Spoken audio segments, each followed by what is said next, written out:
Antes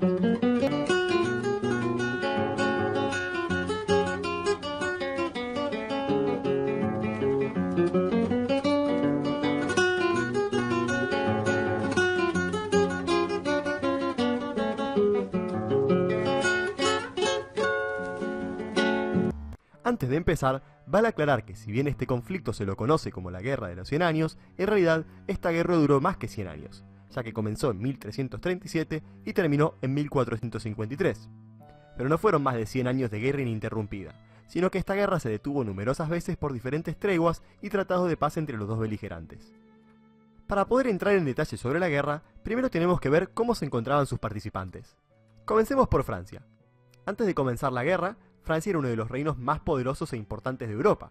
Se encontraba gobernada por la dinastía de los Capetos, quienes al igual que sus predecesores, debieron enfrentarse al problema que significó consolidar el control sobre su territorio. Por un lado, las fronteras con su vecino, el Sacro Imperio Romano Germánico, no se encontraban delimitadas de forma muy clara, y por otro lado, el sistema feudal de la Edad Media le había otorgado poder y tierras a los nobles en forma de condes y duques, quienes fueron reacios a ceder su poder. En el bando contrario tenemos a Inglaterra. Gobernada por la dinastía Plantagenet, Inglaterra era un reino más pobre y con menor población que Francia. Pero, al igual que Francia, Inglaterra tuvo problemas fronterizos con sus vecinos. Pero el mayor problema lo tuvo con la propia Francia. Gracias al sistema feudal y a pasadas guerras entre ambos, Inglaterra poseía el control de parte del territorio francés en forma de ducados y condados, siendo el más importante el Ducado de Aquitania, luego llamado Ducado de Guyena. Existen numerosas causas para el comienzo de esta larga guerra, pero en este video nos vamos a enfocar en tres de las que consideramos son las más importantes. La primera de ellas es el conflicto por el control del Ducado de Aquitania.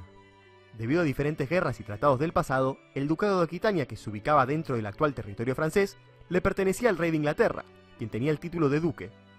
Eso llevó a numerosos conflictos entre los dos reinos, en donde en repetidas ocasiones, fuerzas francesas invadieron el ducado alegando problemas internos que los ingleses eran aparentemente incapaces de solucionar. La segunda de las causas pertenece al plano económico. El Condado de Flandes era un territorio que dependía políticamente de Francia, pero económicamente de Inglaterra, ya que su actividad principal era la producción y venta de paños con lana proveniente de Inglaterra.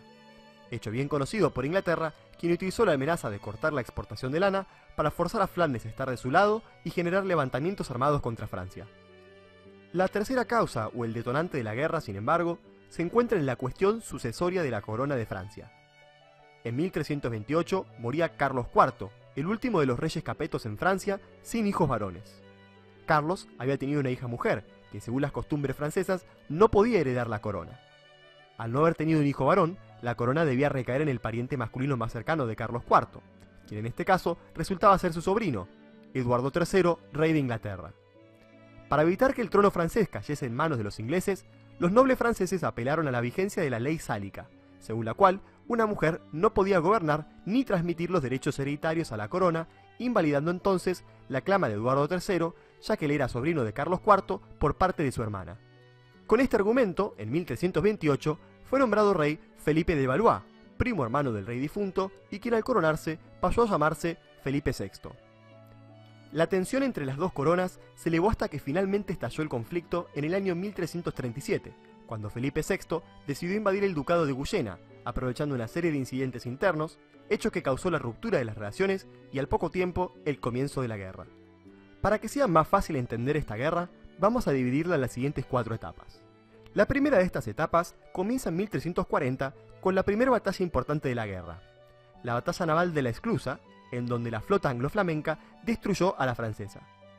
Luego de esta batalla, los dos bandos firmaron la tregua de Splechín, pero al poco tiempo volvieron a estallar los conflictos. Jacob van Artevelde, líder de Flandes y aliado de Inglaterra, fue asesinado en una revuelta en 1345, lo que obligó a Eduardo III de Inglaterra a desembarcar en el norte de Francia para no perder los territorios de su aliado, reanudando entonces la guerra. En 1346 se produjo una de las batallas más conocidas de la guerra, la batalla de Crécy, en donde la caballería francesa fue aniquilada por el arco largo de los ingleses, un arma crucial para los ingleses durante la guerra. Un año después de la batalla de Crécy, entró en escena la mortífera peste negra, lo que forzó a ambos bandos a firmar la paz de Calais. Durante esta tregua murió el rey francés Felipe VI y asumió Juan II el Bueno. En 1354, durante el reinado de Juan II, comenzó la segunda etapa de la guerra, la cual estuvo marcada por grandes victorias inglesas. El hijo de Eduardo III, conocido como el Príncipe Negro, logró grandes éxitos sobre los franceses.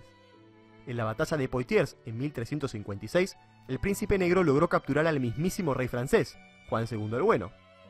El poder de la corona francesa se trasladó entonces al hijo del rey, Carlos, quien debió enfrentarse primero a un levantamiento de la burguesía y luego a una serie de importantes levantamientos campesinos conocidos como las Jacqueries. Estos levantamientos forzaron a Carlos a firmar en 1360 la Paz de Bretigny, la cual le otorgaba gran parte del territorio francés a Inglaterra a cambio de que Eduardo III renunciase a sus derechos sobre el trono de Francia, terminando así la segunda etapa de esta guerra.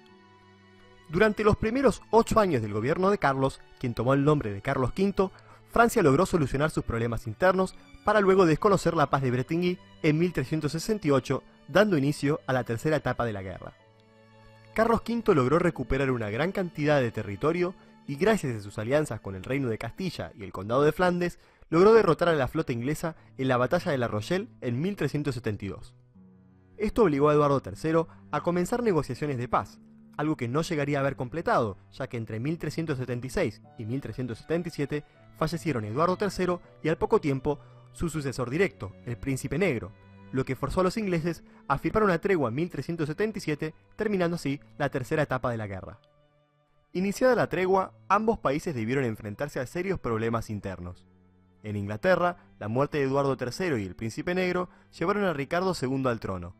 Ricardo II era hijo del Príncipe Negro, pero fue depuesto rápidamente por su primo Enrique IV de Lancaster, terminando así la dinastía de los Plantagenet e inaugurando la dinastía Lancaster en el trono inglés. En Francia, tan solo un año después del comienzo de la tregua, murió el rey Carlos V. Su hijo Carlos VI era menor de edad, por lo que no podía gobernar y debía hacerlo alguien en su lugar. Existió además un grave problema. Carlos VI tenía esporádicos brotes de locura. La tarea de gobernar entonces recayó en un primer momento sobre los tíos del rey, pero en 1385 estos fueron reemplazados por los antiguos consejeros de Carlos V, conocidos como los marmosets. Esto generó una guerra civil entre los primos de Carlos VI, quienes se enfrentaron por el control de Francia.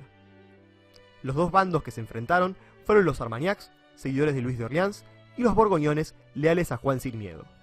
La situación de guerra civil en Francia le dio la oportunidad al rey Enrique V de Inglaterra a iniciar la última etapa de la guerra en 1414. Enrique desembarcó en Normandía y logró una aplastante victoria en la batalla de Azincourt en 1415. Ante esto, Juan sin miedo y los borgoñones, convencidos de que los ingleses ganarían la guerra, se aliaron en secreto con estos. Esto llevó a que los ingleses comenzaran a conseguir victorias sobre los Armagnacs, lo que llevó a que el pueblo se enfureciese con ellos y los echase de París. Al poco tiempo de esto, el líder de los borgoñones, Juan sin miedo, fue asesinado, lo que llevó a que Enrique V, Felipe el Bueno, el nuevo líder de los borgoñones, y la reina Isabel, esposa de Carlos VI, firmasen el Tratado de Troyes. Este tratado, firmado en 1420, establecía que a la muerte del rey loco, Carlos VI, la corona pasaría al rey inglés, Enrique V. El problema para los ingleses fue que en 1421 murió inesperadamente Enrique V, adelantándose a Carlos VI, que lo haría al poco tiempo. Según lo acordado en el Tratado de Troyes, fue coronado rey de Inglaterra y Francia Enrique VI, quien tenía tan solo un año. Carlos VII, hijo del difunto rey loco, aprovechó la situación y se proclamó rey de Francia, continuando la guerra con los ingleses e inaugurando una guerra civil contra aquellos que no lo reconocían como rey.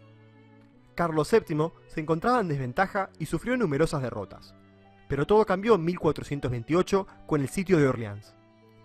Esta fortaleza francesa, que se negaba a rendirse a los ataques ingleses, comenzó a despertar un sentimiento de resistencia en el pueblo francés, algo que se cristalizó en la figura de Juana de Arco.